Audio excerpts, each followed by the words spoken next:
Imagine que tu as de l'insomnie.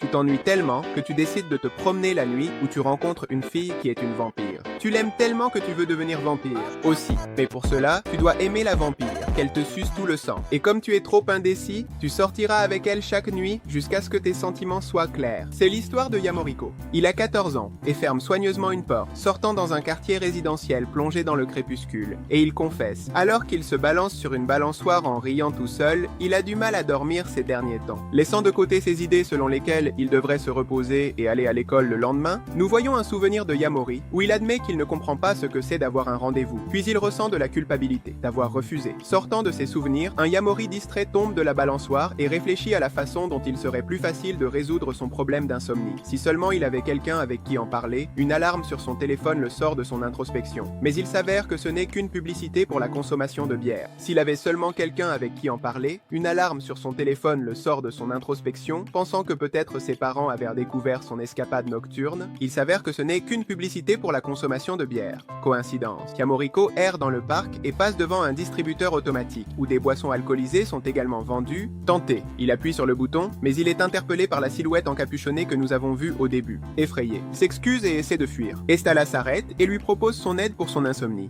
Il marche dans la rue et elle lui dit que les personnes qui ne dorment pas la nuit sont souvent insatisfaites de ce qu'elles ont vécu, ou non, pendant la journée, et après avoir salué de manière désinvolte 3 hommes ivres, elle lui dit que la nuit est un moment de liberté, et que la véritable satisfaction naît de la libération des inhibitions. Yamori, pensif, essaie de l'imiter et salue les ivrognes. L'un d'eux finit par vomir devant lui, pour l'horreur de Yamori et le rire de sa camarade inconnue, qui l'invite ensuite chez elle, disant qu'elle aimerait l'aider à se reposer. En arrivant dans un joli mais presque vide appartement, elle lui indique de s'allonger et il est surpris, beaucoup plus en voyant comment la jeune fille enlève sa cape, révélant un ensemble noir révélateur, disant qu'il n'y a rien de sale là-dedans. Il répond qu'un homme et une femme dans le même lit, c'est déjà assez sale. Mais, confronté à son désir de vouloir dormir, il finit par céder. Essayant de dormir, le jeune homme se demande si c'est comme ça qu'on se sent en dormant avec quelqu'un, confessant à lui-même que c'est plutôt agréable. Non seulement cette sensation, mais aussi la jeune femme qui est à ses côtés, mais qui a quelque chose d'indéniablement dangereux, il décide de faire semblant de dormir. Et après un moment, elle tâtonne le terrain, le croyant endormi. Révélant qu'elle ne peut plus attendre, s'approchant de lui et montrant une paire de crocs acérés, prête à goûter son sang. Elle est alors surprise 2 fois. La première en réalisant à quel point le sang du jeune homme lui semble délicieux. Et la seconde en voyant qu'il ne faisait que feindre, et qu'il est en réalité éveillé et horrifié. Elle essaie de le calmer,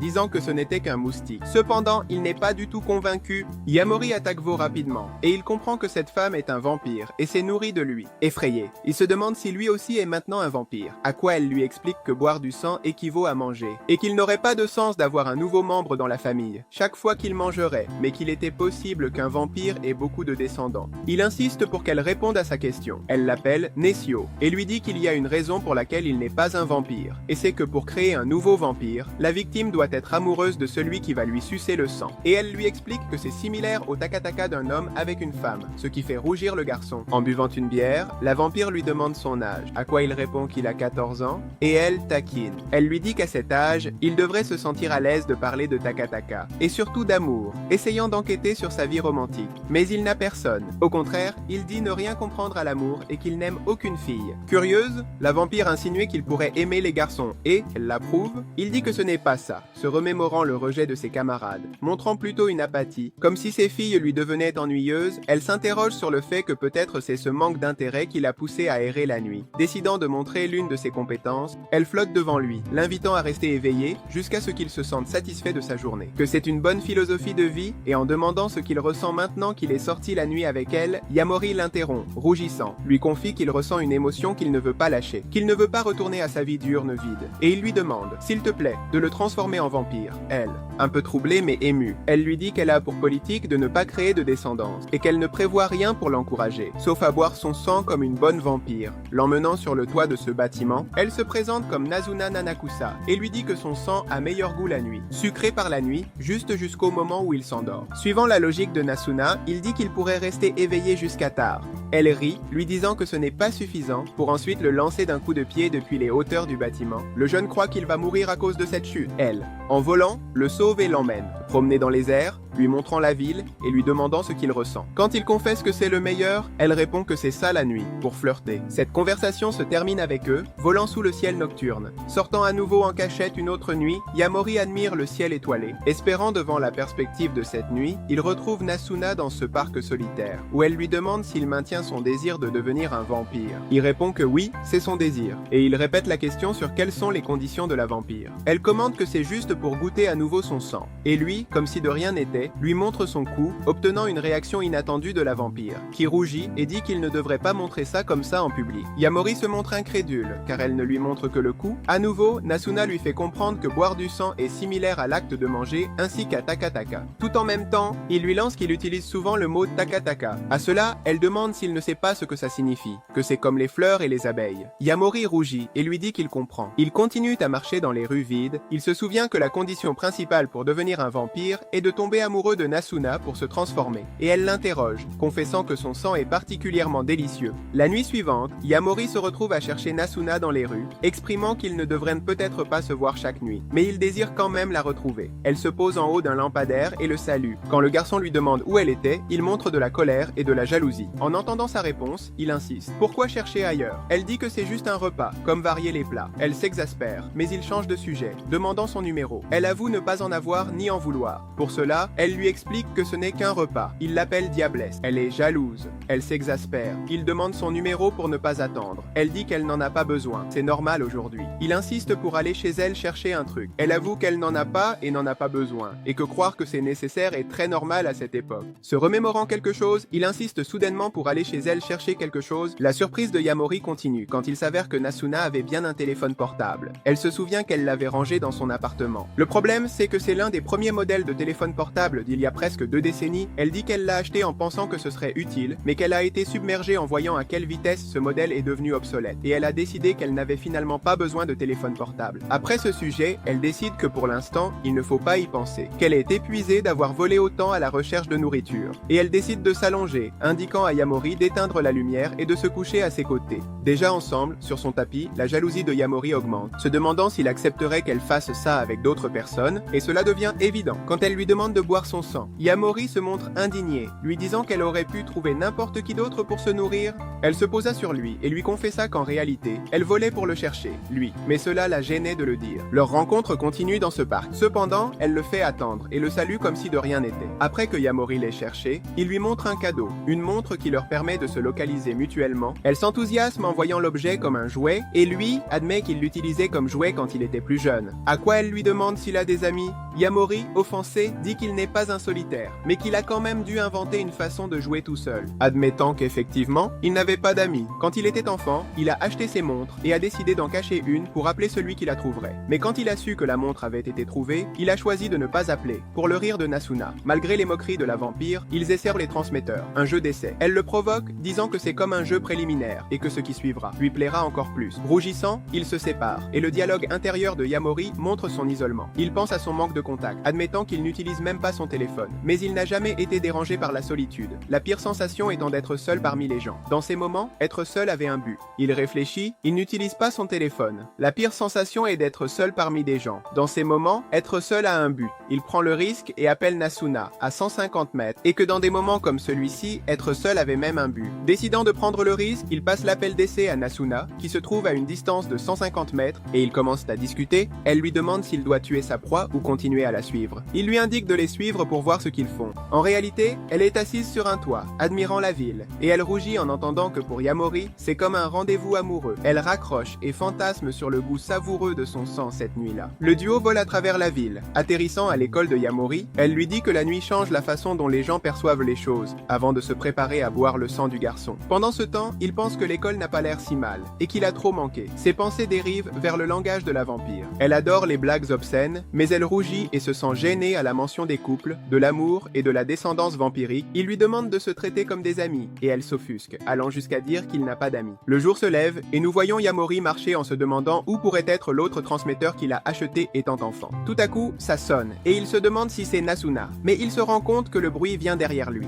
Découvrant qu'elle appartient à cette jeune fille qu'il avait rejetée à l'école, alors que Yamori rentrait, il croise un vieux visage. C'était Akira, une vieille amie, à qui appartenait l'autre transmetteur. Yamori avait eu une conversation avec Nasuna. Elle lui demande s'il avait eu d'autres amis une fois, mais la question, quelque chose d'intéressant, il se demande à quel moment deux personnes deviennent amies. Ils ont une petite discussion à ce sujet où Nasuna suppose qu'il n'avait pas d'amis, car il ne savait pas à quel moment. Il est trop incertain pour le savoir, et cela le complique. Akira avait gardé le transmetteur depuis longtemps que Yamori lui avait donné, supposément, qui se demandait pourquoi il lui avait donné. Elle le conserve depuis l'enfance, car elle le considérait comme un ami, ce qui est surprenant pour lui. C'est ainsi depuis qu'ils sont petits, car quand ils étaient à l'école primaire, une fois dans la cour, elle l'a cherché pour jouer avec lui. Mais il était très concentré sur ce qui le concernait. Elle regardait des fourmis emporter un insecte mort, mais aussi étrange que cela puisse lui sembler, elle est restée, il lui demande si c'est lui qui lui avait remis ce transmetteur. Lui-même, à quoi elle répond que non, mais qu'elle l'avait laissé sur le casier de la poste quand ils étaient enfants. Ce qui semble être un malentendu, car il ne savait pas que c'était son numéro d'appartement.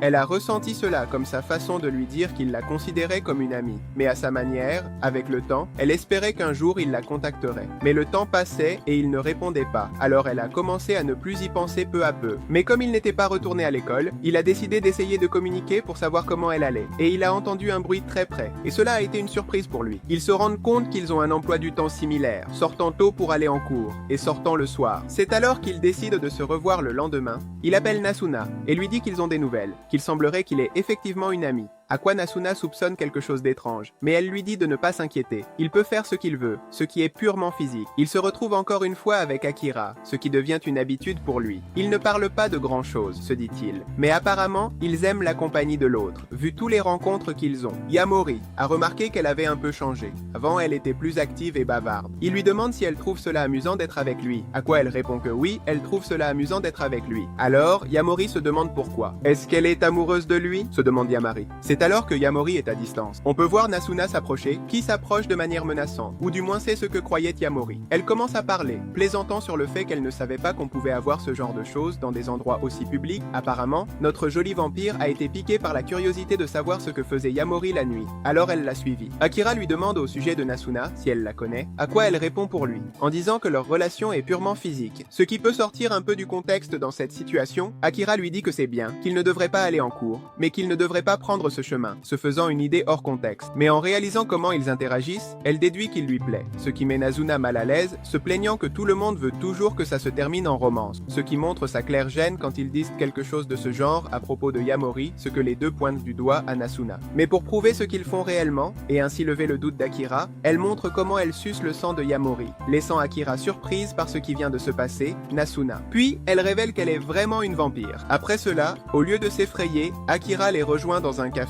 Alors, ils parlent du sujet. Akira interroge Yamori en lui demandant si c'est la raison pour laquelle il n'est pas retourné à l'école. Yamori s'excuse de ne pas l'avoir dit plus tôt, mais il lui dit qu'il ne saurait pas comment l'expliquer. Il pensait que tout allait bien au collège. Mais ensuite, il ne se sentait pas très intéressé. Il se sentait vide et ennuyé. C'est la raison pour laquelle il a commencé à sortir la nuit et à ne pas aller en cours. Akira le comprend, mais il sait qu'il doit y aller malgré ce qu'il ressent. Et c'est pourquoi il demande à Yamori de revenir, que ça pourrait être plus amusant, étant donné qu'ils sont amis. Mais Nasuna l'arrête, lui demandant pourquoi elle n'avait pas contacté Yamori plus tôt. S'ils sont si amis, alors pourquoi s'éloigner du lieu? Yamori la suit et lui demande si elle est en colère. Elle dit que non. Il lui demande ce qu'elle a alors. Comment il peut le savoir si elle ne lui dit pas? Visiblement en colère, elle crie après Yamori et s'envole. Et lui se met alors à courir derrière elle, la cherchant. Mais il la perd de vue et passe la nuit à la chercher sans succès. C'est alors qu'il peut enfin communiquer avec elle par le transmetteur, et il s'excuse pour tout ce qui a pu la contrarier. Mais pour elle, ce n'était pas suffisant. Alors, il s'excuse de lui avoir caché ce qui concerne Akira. Mais ça n'irrite pas Nasuna. Elle apparaît devant lui et lui dit qu'elle est là. Elle est plus qu'agacée et ils ont une petite conversation où ils se réconcilient. Elle remarque un peu de sang sur les lèvres de Yamori. Alors elle l'embrasse et s'en va, le laissant sous le choc. L'amie de Yamori est pensive à l'école. Elle écoute les paroles de la professeure pendant le cours. Dormez en santé tant que vous êtes jeune. Le temps passe et elle rentre à la maison, se déshabillant de son uniforme et prenant une douche chaude pour se détendre après une longue journée. Elle s'allonge sur son futon, fixant le plafond jusqu'à s'endormir. La nuit s'est installée comme si c'était le jour pour Yamori, se préparant pour une autre sortie nocturne. Les souvenirs du baiser envahissent son esprit, le faisant rougir, et il met du temps à chercher Nasuna. Alors, il se distrait en observant un couple qui s'embrasse romantiquement dans la rue. Yamori réalise qu'il n'a jamais vu de baiser, et ne sait pas ce que cela signifie que Nasuna l'ait embrassé. Soudain, Nasuna apparaît derrière lui, car elle le cherchait depuis un moment. Yamori pense être sûr d'être enfin tombé amoureux de la vampire Nasuna, et elle lui demande insistant pour qu'il absorbe son sang afin de devenir un vampire comme elle, et de quitter sa vie d'humain. Mais malheureusement, rien de tout cela ne se produit, car il n'est pas encore tombé amoureux, il a seulement eu une réaction physique commune chez les humains, l'Akshar. Akira se lève au petit matin de cette même nuit, avec son uniforme scolaire, elle sort se promener sous le ciel nocturne et croise Yamori. Il se sent confus, car il est minuit, que ferait une fille en train de marcher dans les rues à cette heure-là? Cependant, son ami Akira lui répond qu'il fait la même chose chaque nuit. Face à la curiosité d'Akira, il lui demande s'il va voir la vampire, ce à quoi Yamori acquiesce, et elle lui fait un petit sermon sur l'importance de se reposer et d'avoir un cycle de sommeil sain, et même si Yamori veut souligner qu'elle est aussi éveillée, la vérité est qu'Akira a tendance à dormir plus la nuit que lui. Yamori finit par inviter Akira à rejoindre Nasuna et à passer la nuit à s'amuser. Ils se retrouvent tous dans la même pièce pour jouer à des jeux vidéo. C'est le tour de Yamori de jouer à un jeu de rôle de rencontre. Les filles virtuelles de l'histoire l'invitent à aller en cours, mais il refuse d'aller à l'école avec les dames virtuelles. Mais une autre fille au physique très frappant apparaît dans le jeu, trébuchant sur le personnage avec lequel Yamori joue. Et Nasuna saisit l'occasion pour faire des blagues osées. Nasuna leur propose de dormir, mais Akira se sent mal à l'aise, car il n'y a presque pas de place sur le futon. Pour les trois, cela laisse aussi quelque peu perturbé, car la situation est un peu étrange. Alors il décide d'aller à l'école, mais pour son malheur, la nuit n'est pas de son côté, car il pleut, et il finit par accepter de rester dormir avec eux. Akira saisit l'occasion pour demander à Yamori pourquoi il laisse la vampire. Nasuna se nourrit de lui, et Akira lui explique que c'est un accord commun d'offres et de demandes. Il donne à Nasuna de son sang en échange de devenir un vampire un jour, car c'est son grand rêve, et, aussi étrange que cela puisse paraître, Akira finit par accepter le rêve particulier de Yamori. Il ne lui importe pas de devenir vampire, il veut qu'ils restent amis. Malgré cela, Nasuna se retrouve seule dans sa chambre. Yamori n'est pas là, alors pour passer le temps, elle joue à ses jeux vidéo, en attendant une livraison. Mais à sa déception, la livraison n'est pas arrivée, car elle dort pendant la journée. La vampire se sent mal d'avoir fait tant de tentatives de livraison infructueuses, et elle marche à nouveau dans sa chambre, perdue dans ses pensées. Elle s'assoit sur le canapé pour regarder la télévision, mais elle s'ennuie tellement qu'elle finit par se lasser. Alors, elle sort se promener la nuit à la recherche de divertissement, mais les personnes qui passent à côté d'elle sont des gens sombres, ce qui la décourage dans sa sortie nocturne. Alors, elle décide de prendre une douche dans une salle de bain publique où elle ne peut pas voir son reflet dans le miroir parce qu'elle est vampire. L'alarme de Nasuna sonne et elle sort en courant de la salle de bain pour répondre à l'appel. Notre-Dame vampire n'a pas la tenue habituelle, ce qui fait rougir Yamori, qui a des pensées diverses et dont le cœur s'accélère. Yamori remet en question ses sentiments pour Nasuna, car jusqu'à présent, il n'a ressenti qu'une attirance physique. Son cerveau l'a trompé et il a aussi peur, car il ne s'est jamais vraiment amoureux avant. Son cerveau l'a trompé et il a aussi peur, car il ne s'est jamais vraiment amoureux. Avant, Nasuna ressent un besoin incontrôlable de sucer le sang de Yamori, car elle n'a pas mangé de toute la nuit. Cela la satisfait, mais en même temps, les cris de Yamori se font entendre, car c'est à la fois excitant et douloureux pour lui. Nasuna lui explique qu'elle peut se faire une idée de ce qu'il ressent à travers son sang, et que ses émotions confuses lui donnent plus de saveur, ce qui lui permet de profiter de chacune d'elles. C'est délicieux pour elle. Lui permettant de profiter de chacune d'elles, c'est délicieux pour elle. Après la discussion, Nasuna lui montre comment elle travaille quand elle n'est pas vampire et comment elle obtenait du sang avant de le connaître. En étant câline, professionnelle, offrant des massages pour détendre les clients, profiter de l'occasion pour manger. Yamori essaie l'un des massages de Nasuna et ses pensées tourbillonnent dans son esprit, tout comme la jalousie, car Nasuna ne manquait sûrement pas d'endroit où se nourrir. Une autre nuit, étoilée, embrasse la ville en illuminant légèrement les rues, où une femme aux longs cheveux et lunettes marche dans les rues après une longue journée de travail. Au milieu de l'obscurité de la nuit, on voit le sourire de Nasuna, qui a remarqué que cette femme n'a pas pu dormir. Ce sont les souvenirs de cette femme qui semble avoir déjà connu Nasuna. Avec curiosité, elle se dirige, épuisée, vers le même endroit où Nasuna lui avait fait un massage relaxant. Et elle est accueillie par Yamori. Nasuna fait une demande à Yamori pour qu'il masse la femme épuisée en échange d'un baiser, sans trop y penser. Son enthousiasme grandit et elle enfile le costume de masseuse. La femme demande à Yamori quel âge il a, et elle est surprise d'apprendre qu'il n'a que 14 ans. Yamori lui dit qu'il travaille parce qu'il a un rêve qu'il veut réaliser, profiter de la nuit et de l'excitation d'aventurer dans la ville. Yamori lui confesse que cela n'a peut-être pas beaucoup de sens, mais cette femme comprend étonnamment, car elle aimait aussi profiter de la liberté de la nuit quand elle était plus jeune, et cela fait que Yamori se sente compris. La femme, maintenant cliente, lui demande si elle a mentionné son nom, et Yamori lui dit que sa patronne, Nasuna, le l'a mentionné, Shirakawa. Tous deux semblent bien s'entendre, puisque Shirakawa lui confie aussi qu'elle doit parfois faire semblant que son travail est amusant, et elle est fatiguée. Elle éclate en sanglots, son travail la rend malheureuse, et pour faire déborder le vase, elle reçoit un appel de son patron. Yamori est consterné parce que Shirakawa s'apprête à répondre à l'appel, même s'il est déjà très tard, ce qui met Yamori en colère et l'empêche de sortir. Il cria à Nasuna de l'aider à empêcher Shirakawa de sortir de la chambre, mais Nasuna fait tout le contraire, et la jette par la fenêtre. Shirakawa tombe de haut, se demandant ce qui se passe, mais finalement elle est sauvée par Yamori et Nasuna. Il lui donne quelques mots d'encouragement, lui permettant après tant de temps de pouvoir rire vraiment et d'en profiter, mais Shirakawa doit retourner retourner à sa vie d'adulte et travailler. Cependant, Yamori lui donne de l'espoir. De l'espoir en lui faisant une promesse, s'il parvient à devenir vampire, il la fera tomber amoureuse de lui. Pour qu'elle devienne vampire et profite à nouveau de la vie nocturne, sans souci, Nasuna est surprise par la détermination de ses mots. Tout comme le soleil se lève chaque jour, la nuit ne se termine pas pour ce duo nocturne. À la recherche d'aventure, Nasuna exige de Yamori qu'il invente quelque chose pour profiter de la nuit. Yamori lui donne plusieurs idées, mais aucune ne parvient à convaincre Nasuna, jusqu'à ce que Yamori lui propose l'idée d'une piscine nocturne. Notre vampire réagit énergiquement à cette idée et court rapidement se changer. Les vibrations de la musique se font sentir dans tout l'endroit. La piscine nocturne les accueille avec euphorie et de jolies filles, s'amusant dans l'eau. Yamori est assis au bord de la piscine, observant les gens avec étonnement, car l'ambiance est différente pour lui. C'est très éthéré. Nasuna s'approche avec un t-shirt et des lunettes, saluant Yamori. Il lui fait remarquer que ce n'est pas un maillot de bain, mais elle lui fait un geste à propos de sa chemise. Nasuna est enthousiaste à l'idée de s'amuser, alors elle va chercher un peu d'alcool à boire. Pendant ce temps, des pensées salaces envahissent l'esprit de Yamori, se demandant pourquoi, malgré le fait qu'elle soit plus couverte, elle est beaucoup plus sexy que d'habitude. Des jeunes hommes séduisants remarquent Nasuna disant des choses à son sujet. Et apparemment, ils ne sont pas les seuls à avoir remarqué sa présence dans les lieux, attirant tous les regards. Yamori se sent mal à l'aise face à ce qu'il voit, mais il ne sait pas pourquoi. Des garçons séduisants s'approchent de Nasuna pour lui demander son numéro, et Yamori s'en rend compte, ce qui la met en alerte. Mais Nasuna leur mentionne qu'elle est déjà avec quelqu'un. Cependant, ils insistent pour flirter avec elle. Yamori saisit le poignet de Nasuna et la tire hors de l'endroit, agacé. Yamori marche très en colère et dit à Nasuna qu'il n'a pas aimé l'endroit. Ce n'était pas amusant les commentaires que les autres faisaient à son égard, ni les flirts. Nasuna lui demande s'il veut toujours nager malgré tout ça, mais Yamori refuse. Mais, à sa grande surprise,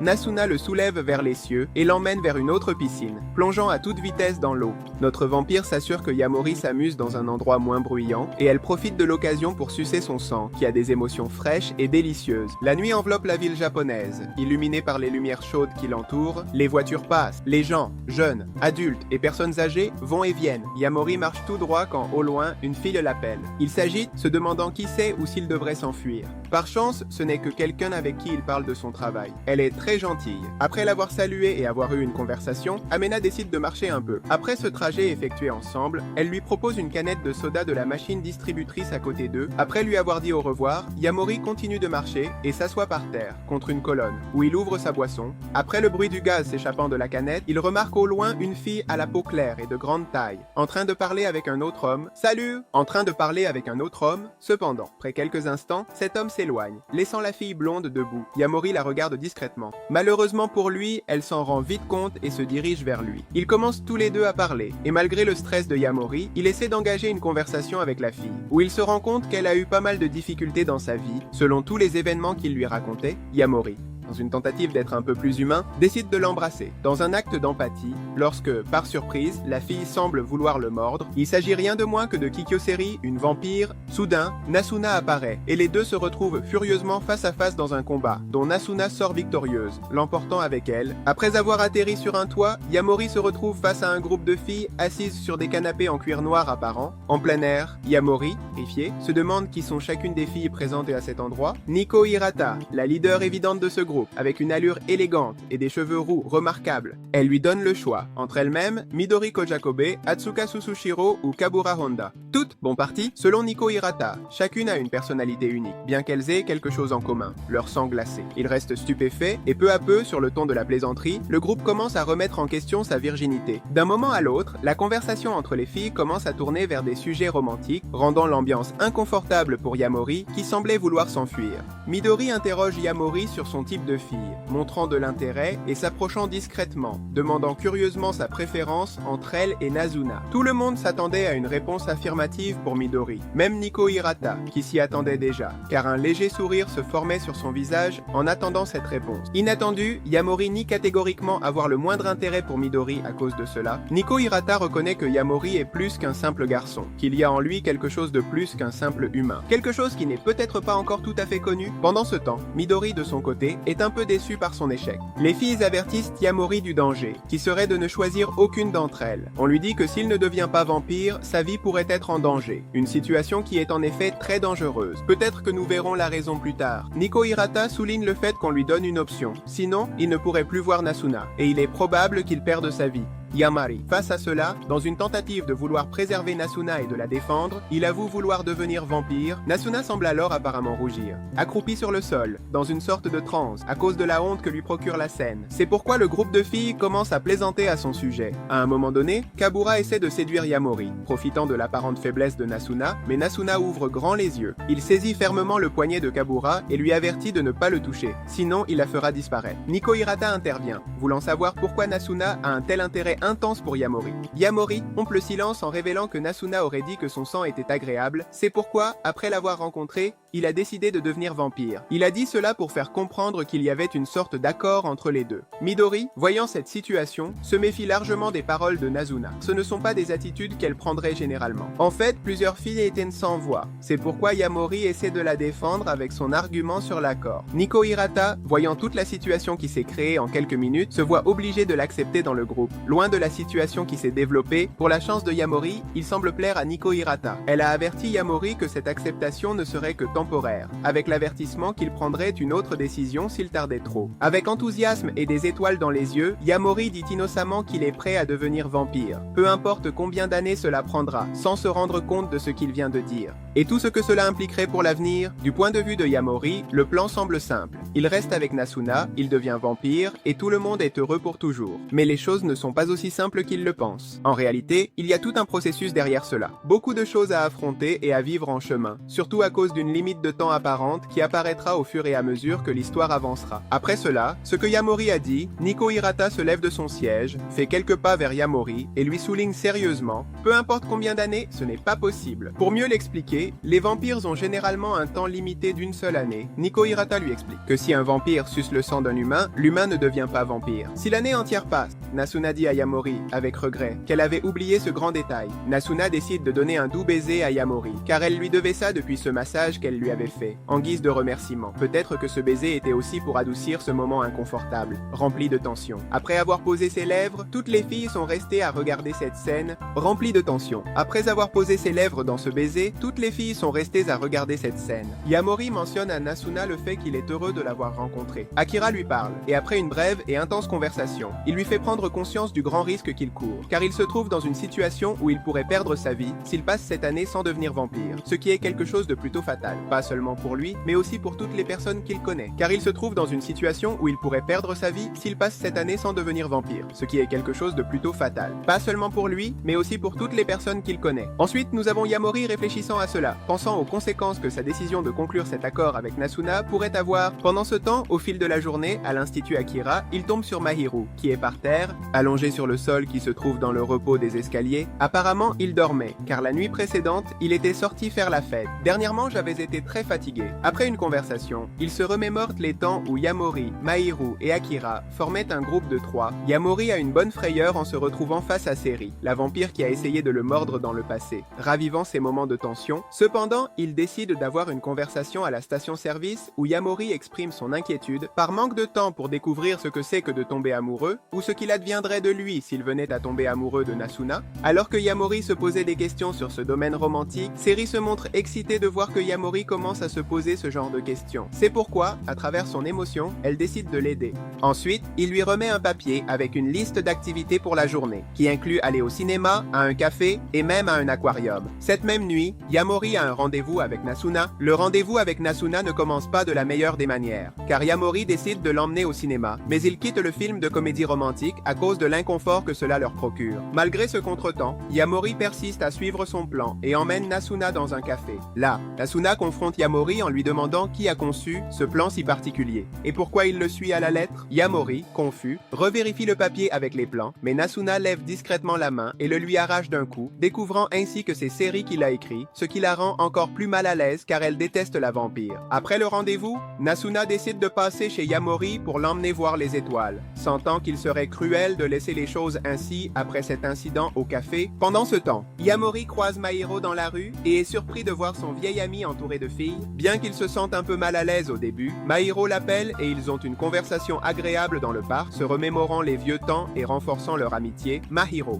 assis dans cet espace ouvert, se souvenait de la façon dont Yamori était studieux à l'école, s'entendait bien avec les professeurs et avait beaucoup d'amis. Et curieusement, en même temps, Yamori pensait la même chose de Mahiro, croyant qu'il parlait de lui-même. Ce n'est qu'à un certain moment qu'ils réalisent tous les deux qu'ils pensaient l'un à l'autre, et que cette amitié, malgré les années, avait perduré dans le temps. Akira interrompt soudainement et engage une courte conversation avec eux sur le cycle de son sommeil, où il souligne qu'il est à peine en train de se préparer pour aller au lycée, au lieu d'aller se coucher, comme le pensaient les garçons. Après que Mahiro se soit retiré en urgence, après avoir dit au revoir à ses amis, en raison d'un appel avec des messages urgents apparemment liés à une réunion, Akira en profite pour engager une conversation avec Yamori. Dans le dialogue, Akira mentionne que Yamori voit en Mahiro un modèle. Yamori défend que c'est plutôt une admiration pour Mahiro. La scène montre une rencontre entre Yamori et Nasuna à la gare. Nasuna prend la main de Yamori. Dans un dernier retournement, la scène nous montre comment un émouvant retrouvaille entre Yamori et Nasuna se déroule. Dans ce qui semble être une gare, Nasuna, savourant son café glacé, prend la main de Shamori et ensemble, ils se promènent en conversant. Leur complicité est visible alors qu'ils s'éloignent.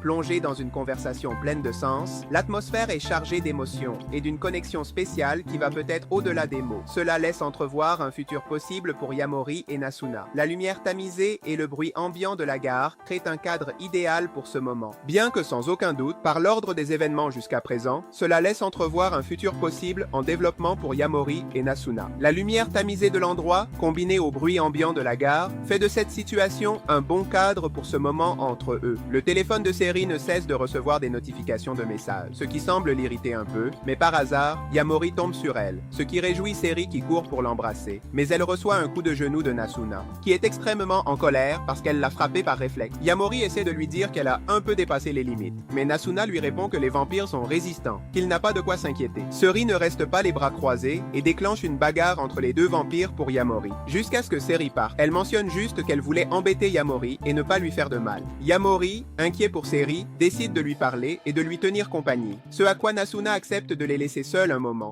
Yamori et Seri vont à un service de karaoké pour discuter et s'amuser. On dirait que les vampires peuvent aussi avoir des problèmes. Seri dit à Yamori que ça l'agace d'avoir tant de garçons derrière elle, et qu'elle ne s'attend pas à ce qu'ils la comprennent. Mais à sa surprise, Yamori lui dit qu'il peut la comprendre, car ça l'agace que tant de gens pensent que le romance est l'essence de la vie. Seri se détend et mentionne que si ces personnes deviennent une gêne, elle les éliminerait. Yamori pense qu'elle plaisante, donc il ne le prend pas au sérieux. De son côté, Seri veut se remonter le moral en chantant, mais elle est surprise que Yamori ne l'encourage pas, mais qu'il cherche des chansons depuis un moment. Yamori lui dit qu'il ne peut pas l'encourager parce qu'il ne connaît pas la chanson. Seri lui dit que c'est une chanson populaire qui est passée à la télé, mais Yamori ne regarde pas souvent la télé ces derniers temps. Seri s'énerve à cause de ce commentaire, mais Yamori réagit innocemment, ce qui a du sens car sa vie est nocturne maintenant. Yamori finit par choisir une chanson, commence à chanter. Après le karaoké, Seri lui dit que c'est une vieille chanson, mais à sa surprise, la chanson a 30 ans. Mais Yamori aime beaucoup. Ils discutent de quelle chanson choisir maintenant, mais ils sont interrompus par un inconnu qui frappe à la porte. Ce type effrayant fait peur à Yamori, car il ne cesse de frapper à la porte et de crier le nom de Seri. Yamori demande à Seri de faire quelque chose ou de lui dire d'arrêter, mais Seri lui répond qu'elle ne sait pas quoi faire, car ce genre de personne a tendance à devenir des psychopathes, compliqués et instables. Ça l'agace souvent beaucoup. Yamori est toujours agité, mais Seri le prend avec beaucoup de légèreté. Seri dit à Yamori qu'il y a plein de dragueurs ces derniers temps, des garçons qui sont vraiment agaçants. Un simple.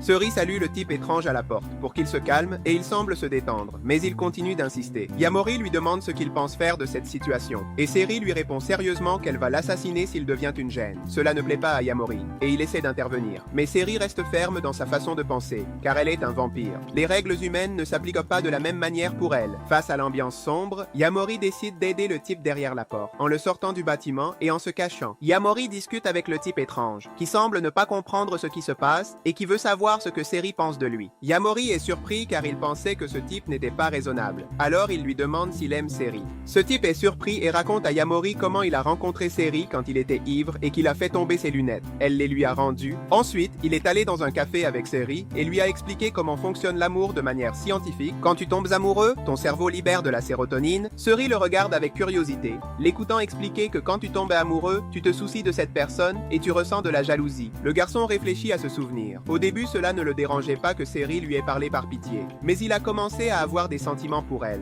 Cependant, peu importe si elle ne l'aime pas en retour, tant qu'il peut être près d'elle. Seri les trouve et leur dit toute la vérité. Elle est un vampire. Et la seule raison pour laquelle il la cherche, c'est parce que tous les humains ont tendance à tomber amoureux des humains. Ce garçon nommé Akun semble pas bien comprendre tout ce que dit Seri, et Ella est déterminée à en finir avec lui. Seri se jette sur eux, mais est brusquement arrêtée par Nasuna, qui écoute tout depuis la montre émettrice. Nasuna est incroyablement forte. Elle immobilise Seri et lui dit de ne pas oser toucher Yamori. Seri essaie de négocier avec elle pour qu'elle le lâche, mais ça ne fonctionne pas. Mais Akun intervient en disant que ce n'est pas la faute de Seri. Il était censé ne pas tomber amoureux parce qu'il n'a pas... Ce commentaire surprend tout le monde. Yamori parle avec les deux. Seri lui dit qu'elle en a marre de tout et d'avoir des descendants. Elle n'a personne avec qui parler de ces choses et ne sait pas comment communiquer avec un ami commun. Si elle fait un mouvement ou un commentaire, ils tomberont amoureux d'elle. Elle en a assez de tout ça. Seri demande gentiment à Nasuna de se retirer de son dos. Et Yamori fait signe à Nasuna de ne pas s'inquiéter. Yamori encourage Seri et Kun à parler comme des amis.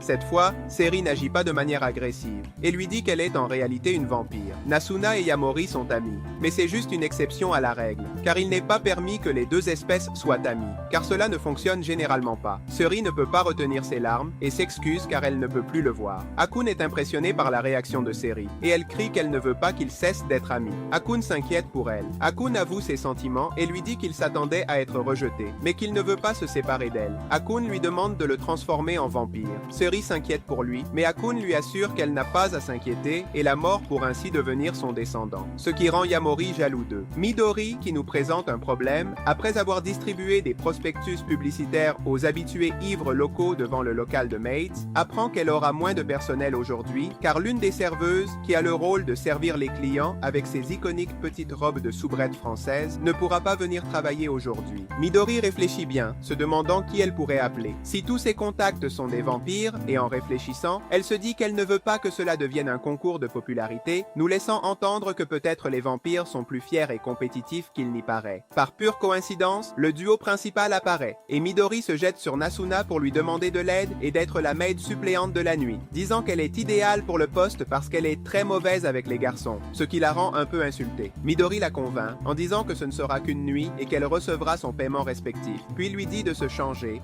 Yamori admire, rougissant, la silhouette de Nasuna dans cet uniforme si féminin et délicat, différent du look sensuel en vinyle qu'elle porte habituellement. Midori passe en revue avec elle les instructions sur comment accueillir les clients et elle commence par un petit exercice avec Yamori, à qui Midori demande de commander quelque chose à son compte. Une manière un peu manipulatrice de sa part pour montrer qu'elle n'est pas un nom. Yamori lui avait dit précédemment, Midori le salue avec le protocole habituel des maids, étant à la fois cordiale et coquette, appelant même Yamori. Les autres clients, maîtres, montrant une soumission joueuse. Ceci est bien sûr un personnage, un jeu de rôle. Et Midori excelle dans ce rôle. Donc elle affirme au duo qu'elle est la plus populaire du café Maid. D'un autre côté, Nasuna ne sort pas si facilement de sa manière de parler, tranchante et peu cordiale, faisant un effort pour l'argent promis. Alors que Yamori savoure son verre de courtoisie, nous plongeons un peu dans l'esprit de Midori, qui s'efforce vraiment de maintenir son statut de la plus populaire du café, prenant de petites pauses en servant les clients et parlant dans son dialogue interne de son intention d'attirer l'attention de Yamori, qui à ce moment-là discute avec un personnage qu'il commence à connaître, Arisa, une humaine qui travaille aussi au café des Maids. Avec une attitude détendue et douce, elle fait remarquer que c'est probablement la première fois de Yamori dans cet endroit. Et s'approchant comme pour confier un secret, elle lui dit qu'avant Midori, elle était la plus populaire de ce café, et qu'un jour, Midori est arrivée et est devenue immédiatement la plus populaire. Laissant transparaître une certaine jalousie, la nuit avance dans le café Maid, et nous voyons Nasuna profiter d'une bière et discuter avec Midori, qui peut passer d'une douce voix de soubrette à un ton menaçant, quand elle décide de prendre une photo avec Nasuna pour les réseaux sociaux du café, remarquant qu'il y a des photos compromettantes d'une des maids sur internet. La partie inférieure de sa jupe, la ligne des seins et un gros plan sur ses hanches sont quelques-unes des photos disponibles. En enquêtant et en posant des questions à Yamori, il réalise que les photos sont d'Arisa, ce qui pousse le duo à étudier les photographies dans l'espoir de trouver le voyeur. Le chapitre prend une tournure policière, avec Yamori détaillant les photos en espérant obtenir des indices sur le voyeur, au grand désarroi de Midori et Nasuna, qui l'appellent pervers. Cependant, il se rend compte de certaines choses. La première, on ne montre pas le visage de la victime, mais par les cheveux et la forme, on comprend que c'est Arisa. Deuxièmement, on montre que c'est dans la petite pièce où les serveuses se changent, demandant de l'aide à Nasuna et sa capacité de voler. Il monte sur le balcon, le seul endroit d'où l'on peut voir le salon des serveuses, où Yamori utilise son téléphone pour prendre plusieurs photos d'essai, essayant de recréer les photos photos du voyeur, utilisant même Nasuna comme sujet d'essai et recevant une réprimande pour l'avoir traité de moche. Après cela, Yamori entre dans une sorte de processus introspectif, étudiant l'endroit, le temps et les circonstances dans lesquelles les photos ont été prises et, entrant dans un rôle de détective de roman, il dit à Nasuna de rassembler l'équipe, qu'il a déduit qui est le coupable. La confiance de Yamori s'effrite peu à peu lorsqu'il est confronté à Midori. On va même jusqu'à dire qu'il pourrait être un détective spécialisé dans les photos pervertes et qu'il fera un test définitif pour confirmer qui est le voyeur d'Arisa. En écoutant la porte, Nasuna disparaît de la scène et Midori et Yamori se retrouvent cachés, très serrés, l'un en face de l'autre, dans l'un des casiers du salon. Juste après, Arisa entre, tandis que Midori, parlant très bas, questionne Yamori sur ses méthodes. Il dit qu'il y a quelque chose de très inhabituel dans ses photos et qu'il n'y a qu'un moyen de confirmer sa théorie. Elle, d'autre part, lui insiste sur le fait qu'elle n'est peut-être pas un nom, mais il l'avait dit auparavant, et lui, un peu gêné, répond qu'il perçoit la plupart des femmes de cette façon, changeant de sujet. Il dit qu'il est temps de démasquer le voyeur. Sortant brusquement du casier, ils découvrent une scène inattendue. Arisa se changeait devant la fenêtre qui donne sur le balcon, car c'est là qu'elle a le trépied qui tient son téléphone avec un minuteur, qu'elle utilise pour se prendre en photo. Confrontée par Midori et Yamori, Arisa admet avoir ressenti de l'envie pour la popularité de la fille. Et Midori l'interpelle en disant que sa frustration et ses jalousies n'étaient pas seulement humaines, mais qu'elles étaient en fait une maladie, que les humains recherchent la validation même dans le café mail, où les filles rivalisent pour être validées par les hommes, et que même Yamori était malade. Une adolescente qui abandonnait l'école pour sortir la nuit, mais même si elle était un peu malade, Arisa n'avait rien fait de mal. En prenant un autre verre avec Arisa, Yamori dit qu'il a découvert que c'était elle parce qu'il n'y avait pas de photo de ses sous-vêtements, ce que beaucoup de voyeurs cherchent à obtenir. Et il clôture ce chapitre en prenant un selfie tous ensemble. Nous revenons à l'appartement de Nasuna, avec une agréable surprise pour Yamori. Non seulement la vampiresa a acheté un lit pour l'appartement, il y a une radio, des étagères, un placard avec des vêtements neufs et quelque chose d'exotique pour Yamori. Voici les fruits du travail de la fille dans le café des maids, qui admet qu'elle prend beaucoup de plaisir à recevoir de l'argent et que c'est comme un investissement pour le business des câlins nocturnes. Yamori sort, en repassant qu'il doit chercher des personnes qui ont l'air très fatiguées et les inviter au business des câlins, se demandant s'il est bien de les aborder soudainement. Elle ne veut pas donner l'impression de flirter. Près d'un pont, elle voit une silhouette accroupie, fumant une cigarette. Dans l'obscurité, une chevelure châtain apparaît et une silhouette est couverte par un trench coat marron. La silhouette lui renvoie le regard à travers de grosses lunettes rondes et brillantes. En étudiant le visage de la femme, Yamori indique qu'elle a l'air très fatiguée et décide de l'aborder, l'invitant dans un appartement où elle pourra recevoir des câlins pour dormir. Il se sent soudainement mal à l'aise, réalisant que cela sonne comme s'il flirtait. La femme curieuse l'invite à prendre un verre. Assis dans le café, elle s'enquiert davantage. Et il dit que celle qui fait les câlins est une fille. Lui, il est juste. Et en disant que c'est comme un travail temporaire, elle cite le code du travail en affirmant qu'on ne peut pas faire travailler des mineurs après 22 heures, que s'il décidait de le dénoncer, il aurait des problèmes. Se relaxant et calmant Yamori, elle lui dit de penser à ça la prochaine fois et qu'elle préfère encourager la mauvaise conduite. Cependant, la mystérieuse femme ne semble pas intéressée. Yamori lui propose un service de massage et elle dit qu'à cause de son travail, ses jambes gonflent. Et il demande curieusement ce qu'elle fait et elle répond qu'elle est détective. En laissant sa carte de visite et en se présentant comme Kyuko, il est surpris d'apprendre que les détectives existent vraiment. Elle lui dit que ce n'est pas comme à la télévision, qu'elle s'occupe principalement d'infidélité et de personnes disparues. Actuellement, elle recherche un jeune homme nommé Aikito, ou Akun, et en montrant sa photo, elle demande à Yamori s'il l'a vu. Il répond que non, mais quelque chose dans son visage crispé et son expression surprise indique qu'il y a plus. La détective le laisse seul, paie, boisson, et laisse un pourboire généreux, affirmant qu'elle espère le revoir et flirter avec lui, murmurant pour elle-même que cela a été une chasse plus réussie que prévu. De retour dans l'appartement, Nasuna montre des signes de jalousie face à la sortie du jeune homme avec la détective.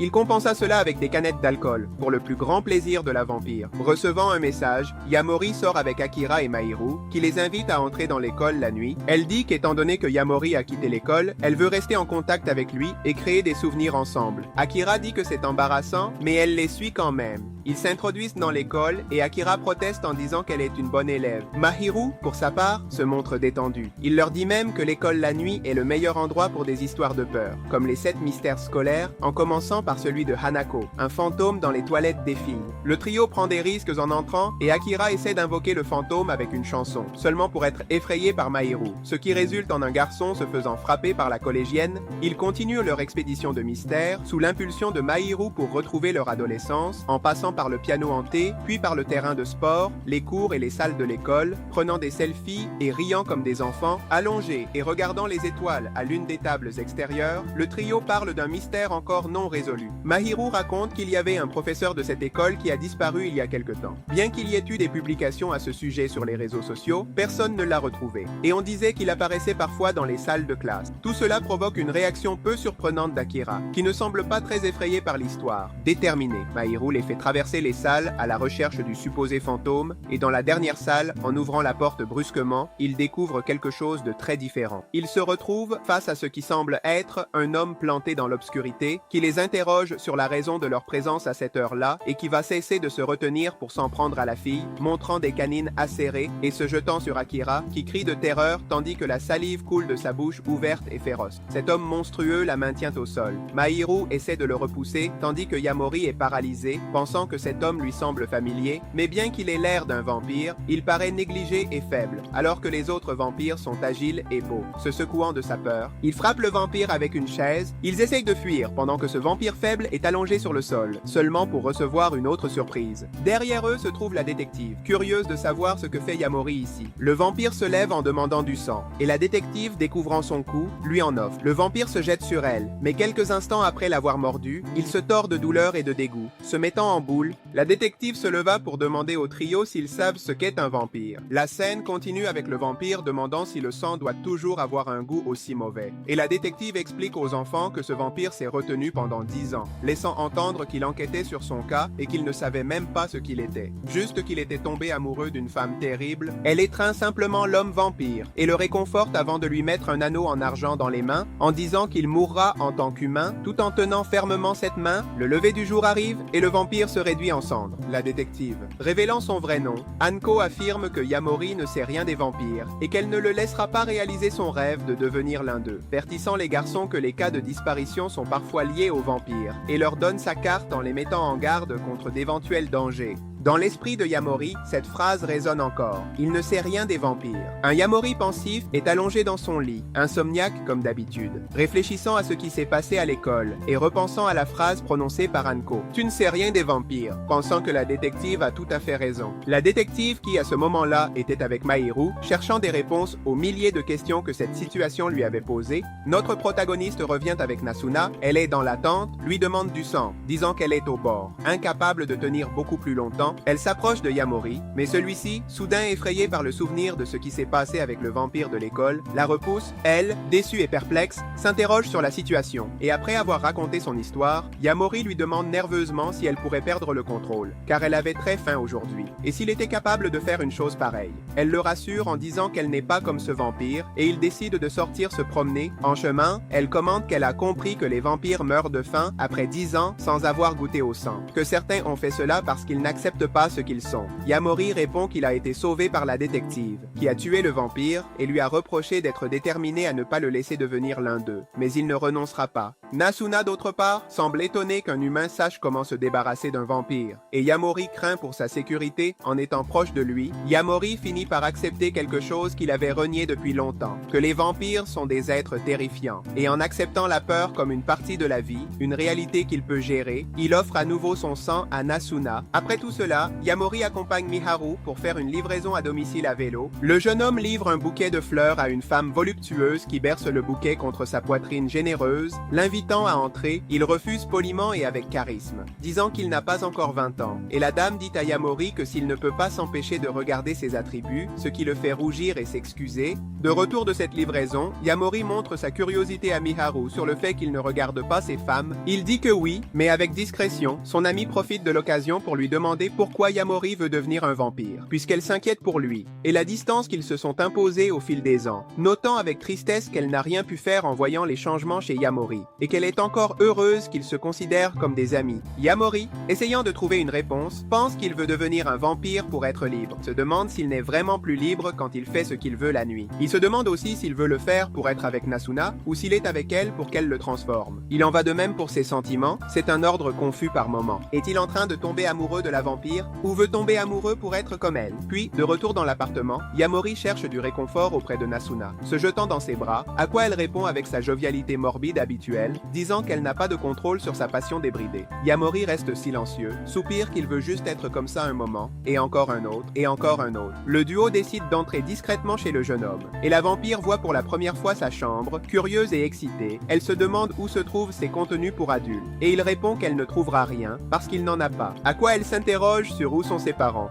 Il s'avère que sa mère travaille la nuit, et que son père ne vit pas avec eux parce qu'ils sont divorcés. Nasuna lui dit alors qu'elle l'a invité à être seule dans sa chambre, profitant du fait que sa mère est dehors, et il lui répond qu'elle est une perverse. C'est elle qui a décidé de venir. Nasuna l'ignore et continue à fouiller dans son lit, sentant ses draps et trouvant un mouchoir usagé que Yamori assure avoir utilisé pour se moucher. Assise sur le lit, Nasuna confronte Yamori, elle le remarque peu sûr de lui, il y a un schéma qu'elle perçoit. La rencontre avec le vampire, la confrontation avec Miharu, la détective capable de mettre fin au vampire. Elle lui pose la même question que Miharu. Que veux-tu? L'incertitude de Yamori est palpable. Il répond qu'il veut s'amuser, en vivant, et qu'il vaut mieux laisser les choses comme ça. Elle, avec un sourire, lui dit qu'il est en quête d'émotion, qu'il veut être un vampire pour échapper à la monotonie, avec l'école, et que s'il regarde en arrière, il ne se sent pas plus enthousiaste que lorsqu'ils ont commencé à sortir la nuit. Elle lui dit que devenir un vampire est ennuyeux. Ce sera sa routine transformée. Elle a laissé le temps passer. Yamori, inquiet, demande pourquoi elle ne lui montre que le bon côté d'être un vampire. Elle lui dit que devenir un vampire est ennuyeux. Ce sera sa nouvelle routine une fois transformée, et qu'à cause de cette monotonie, elle a passé des décennies à laisser le temps passer. Yamori, angoissé, demande pourquoi elle ne lui montre que le bon côté d'être un vampire, à quoi elle répond que c'était sa décision. Elle essaie de partir, il la retient, et dans un faux pas, ils finissent l'un sur l'autre sur le lit, en l'embrassant, elle disparaît. Le jeune homme rencontre Anko. Elle se moque de lui disant qu'elle flirte avec lui de manière appropriée, puis l'invite à répondre à ses questions. Elle sait qu'il vient parler des vampires. Elle lui montre qu'elle sait beaucoup de choses sur sa vie grâce à ses compétences de détective. Et quand Yamori demande pourquoi elle déteste les vampires, elle dit que les tragédies humaines sont inévitables. Elle lui reproche de ne pas être amoureux, malgré leur temps ensemble. Mais les vampires sont une tragédie qui n'aurait jamais dû se produire en premier lieu. Elle lui confronte le fait qu'il semble ne pas être tombé amoureux, malgré tout le temps qu'ils passent ensemble. Et Yamari, il s'enfuit quand elle remet en question sa capacité à établir des relations romantiques en premier lieu. Hatsuka emmène Yamori chez lui. En ouvrant la porte, 3 personnes apparaissent qui semblent obsédées par Hatsuka. Il leur ordonne de partir, expliquant qu'il a un invité, et les 3 obéissent sans hésiter. Alors que Yamori attend, Hatsuka l'appelle pour qu'il lui passe une serviette. En entrant, Yamori se retrouve pratiquement face à Hatsuka nu, car il était en train de se doucher. C'est à ce moment-là que Yamori découvre que Hatsuka est en réalité un garçon. Dans un flashback, on voit une conversation entre Nasuna et les autres vampires, où elle affirme qu'elle ne pense pas que Yamori va devenir un vampire. Cependant, il précise que, qu'il le fasse ou non, il veut qu'on le laisse en paix. Cette déclaration met Nico en colère, car elle va à l'encontre des accords entre vampires. Nasuna, cependant, est prête à affronter les conséquences. Nico l'avertit que ce ne sera pas si facile, car il est interdit aux vampires de se tuer entre eux. Cependant, mettre fin à Yamori est une solution plus simple et efficace. Nasuna réagit agressivement à cette idée, mais Nico la calme, lui rappelant que ce n'est pas la bonne façon d'agir. Ensuite, Nico lui demande directement ce que Yamori représente pour elle, et en quoi il est différent des autres humains, lui exigeant une réponse claire. De retour avec Yamori, il confesse à Hatsuka qu'il est indécis à l'idée de devenir vampire. Il lui raconte ce qui s'est passé avec l'humaine qui tuait des vampires, comment elle l'a forcé à boire son sang, et comment le vampire, après l'avoir qualifié d'horrible, s'est désintégré au contact de la lumière du soleil. Hatsuka, bien qu'il soit intrigué, admet que les vampires ignorent de nombreux aspects de leur propre nature, comme pourquoi le goût du sang varie autant. Au milieu de cette conversation, Hatsuka lui dit qu'il est dans un bon pétrin, mais essaie de le rassurer en lui disant qu'au moins, il ne semble pas être une fille. Cela rend Yamori nerveux, qui lui demande pourquoi il s'habille de cette façon. Hatsuka lui répond avec un sourire qu'il le fait parce qu'il est attirant, ce qui lui permet d'attirer à la fois des hommes et des femmes. Hatsuka soit une photo des vampires et la montre à Yamori, en l'avertissant que la situation pourrait rapidement empirer. De plus, il lui explique que, même s'il tue Yamori, ce n'est pas définitif, car les règles entre vampires ne sont pas strictes. Cependant, la personne qui est vraiment en danger maintenant, c'est Nasuna. Yamori, alarmé, essaie de se lever pour la chercher, mais Hatsuka l'arrête et lui propose de devenir l'un de ses descendants. Selon Hatsuka, ce serait le seul moyen de protéger Nasuna des conséquences possibles. Cependant, Yamori rejette l'idée, déclarant que, bien qu'il ne comprenne pas tout à fait ses propres sentiments, il est déterminé à tomber amoureux de Nasuna et à rester à ses côtés. Plus tard, Yamori retrouve Nico, qui lui informe que Nasuna est partie il y a un moment, disant qu'elle ne voulait pas le voir pour l'instant. Désespérée, Désespéré, Yamori ignore Nico et court à sa recherche. Il la trouve finalement devant un distributeur automatique. Se remémorant comment ils se sont rencontrés, Yamori la surprend avec une attitude intimidante. Nazuna, rougissante, s'excuse d'avoir essayé de paraître cool devant lui. Elle confesse que tout ce qu'ils ont vécu ensemble était nouveau pour elle et qu'elle a apprécié chaque moment malgré les complications. Yamori l'interrompt, lui assurant qu'il a aussi aimé ses expériences. Il lui promet qu'il fera tout pour tomber amoureux d'elle et ne jamais la laisser s'ennuyer à nouveau. Ému, Nasuna le surprend avec un baiser. Tous deux acceptent que, bien qu'ils ne soient pas bons seuls, ensemble, ils peuvent trouver quelque chose de spécial. La scène se termine avec eux marchant ensemble, tandis que Nasuna réfléchit à ce que signifie être avec Yamori.